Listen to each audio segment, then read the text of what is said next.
Theta तालिब इल्म की बहुत सी इकसाम हैं, जिनमें से सबसे मरूफ किस्म वो है जिसका काम सिर्फ पढ़ना, मज़ीद पढ़ना और मज़ीद पढ़ना है।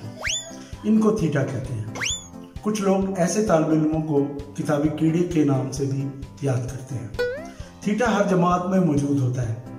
इनकी पढ़ाई सिर्फ दरसी किताबों तक महदूद होती है। अदब की किताबों को पढ़ना गुनाह कबीरा समझते हैं और वक्त का ज़िया। थीटा वैसे विदेशी बीमारी है, लेकिन कुछ तालिब इल्मों को ये बीमारी बड़ी उम्र में भी लग जाती है।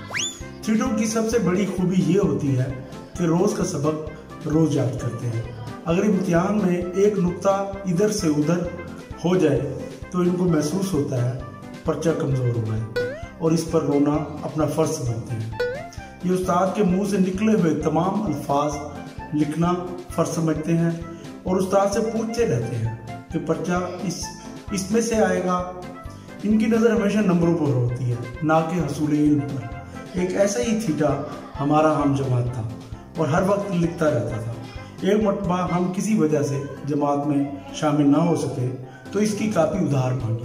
पहले तो इसने इनकार किया क्योंकि थीटा अपने नोट्स किसी को नहीं देता, लेकिन हमने भी ऐसा जवाब बनाया, इसको कापी देनी पड़ी।